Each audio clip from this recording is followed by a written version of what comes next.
Hey, it's Jim Warlinski from the Photo Tribe, and the topic of today's video is why do my photos suck?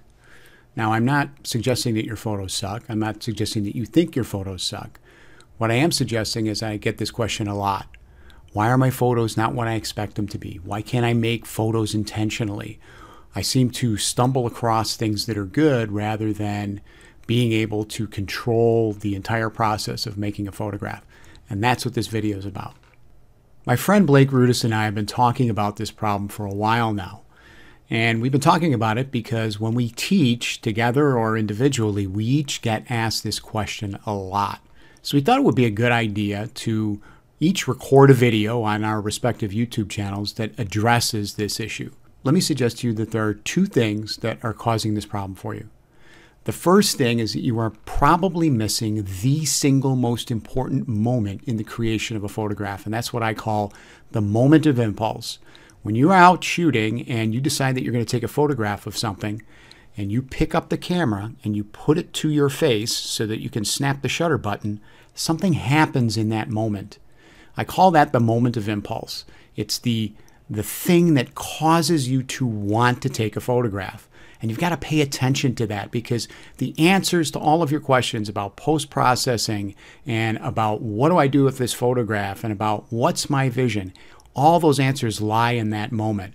And it's a deep moment, and it takes a lot of practice and a lot of self-realization to get into that moment. But I'm telling you that that's where great art is made. The rest is just process. The rest is just information. The second thing is that somehow there are many of us that feel like we can take a shortcut, that we don't have to master our tools. And that is necessary. I'm not going to tell you that camera technique's not important. I'm not going to tell you that post-processing technique's not important. It is important, but it's not the most important thing. What we're talking about here really is an 80-20. Remember the 80-20 rule, right? 80% of the problem is that you are not paying attention at the moment of impulse. I see so many photographers on workshops that I teach. They want to get out of the car, set up their tripod, and start snapping away. And they're not paying attention to the scene around them.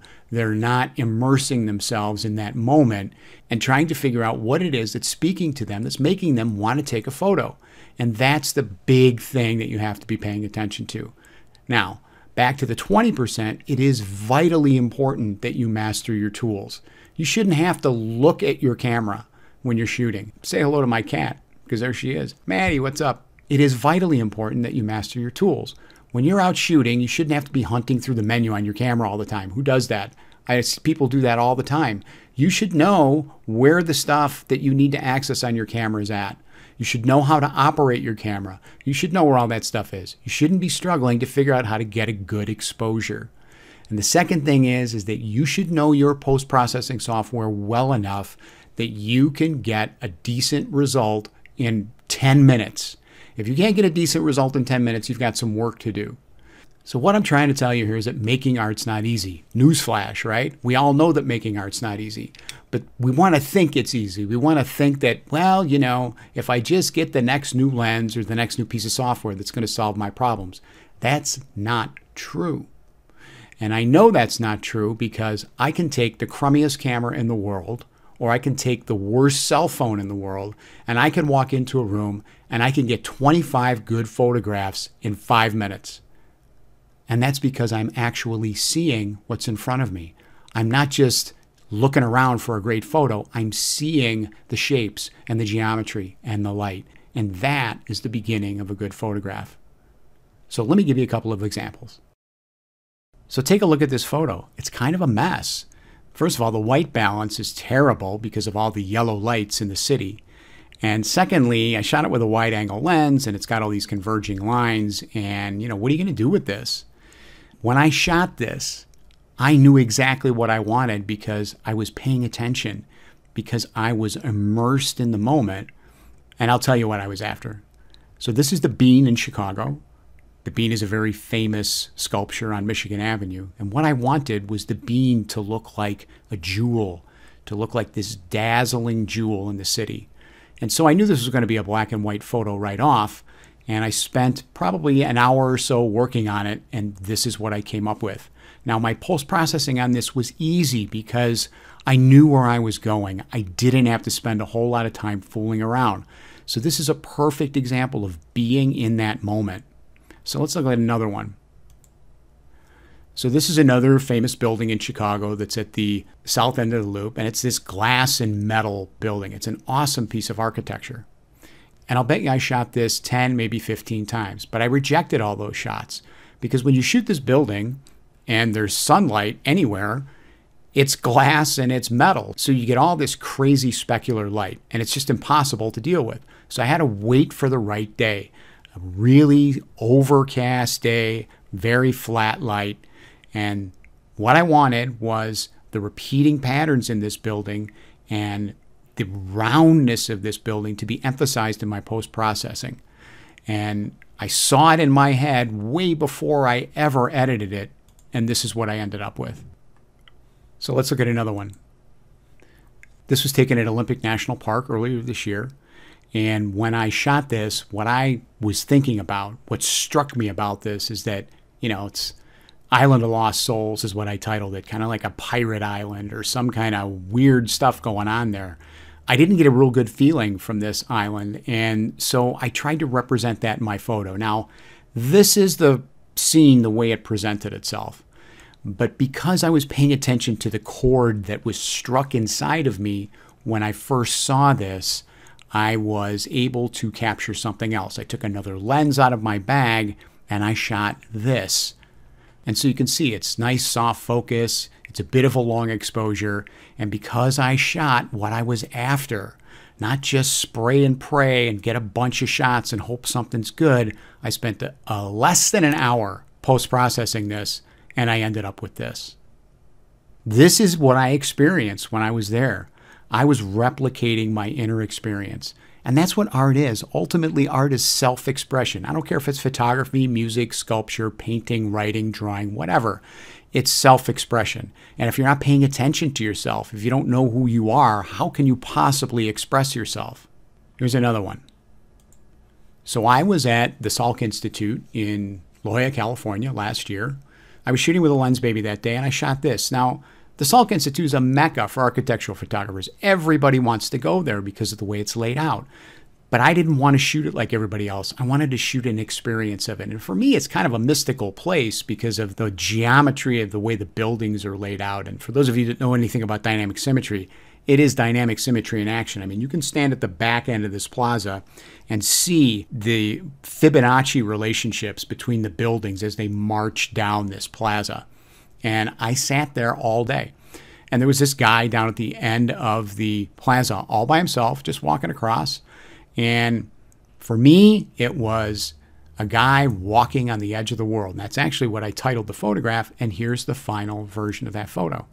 Again, not a lot of time spent post-processing because I knew exactly what I was after. Now, that doesn't mean I didn't know my tools. I know Photoshop very well. I understand how to post-process.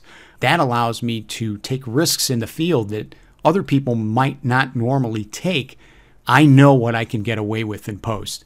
And here's a really good example of that. So this is on Michigan Avenue, right next to the Art Institute in Chicago. And actually, Blake was with me when I shot this.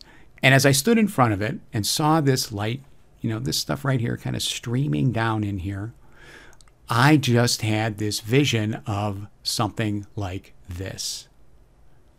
And so I know what I can get away with because I know what I can recreate in Photoshop. Obviously, that light is all created light, but it looks natural. And it looks natural because I understand my tools. I knew enough about my camera that I could rely on this, even though it's not a fantastic exposure. It's a little dark, but I knew what I could get away with, and I knew that I could recreate this in Photoshop. So this next one, I kind of pushed it a little bit. I was out and I was shooting an event here in Chicago called Full Moon Fire Jam. All these fire dancers come from all over the place, and they do this really cool thing. There's this big drum circle there, and they get out and they do these dances with ropes that are on fire or hoops, all kinds of stuff. The guy that I was with, who's a really good friend of mine, was shocked when he saw that I was going to shoot at night and try to get long exposures. He's like, "You're out of your mind. That's never going to work."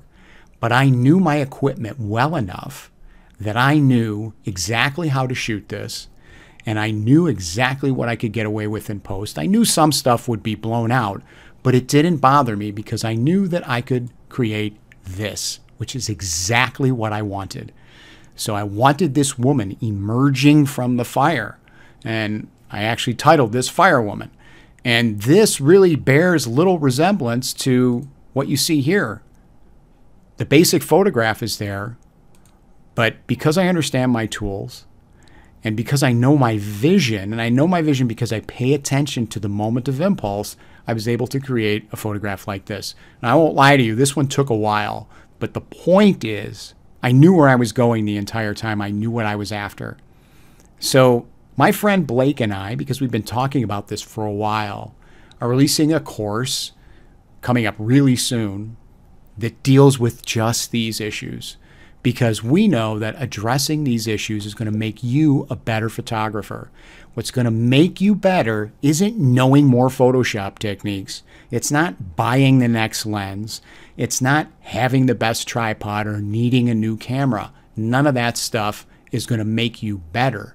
What makes you better is understanding yourself and understanding who you are as an artist, and more importantly, having a kind of roadmap on how you're going to get there. So click the link below and you can find out more about the course. But I also want you to click on the other link that's down there, and that's going to take you to Blake's YouTube channel, because I bet that he's got some really interesting things to say about this. I have no idea what he said. I'm not going to go look at it until right now. So I want to thank you for watching, and I just want to let you know that as a photographer, there's a path forward for you as an artist. You don't have to be stuck taking the same pictures that everybody else takes. It's not the easiest road in the world, but let me tell you, finding your vision and figuring out who you are as an artist is the most rewarding artistic thing that you can ever do. This is Jim Walminski from the Photo Tribe. I'll see you next time, and until then, be creative and have fun.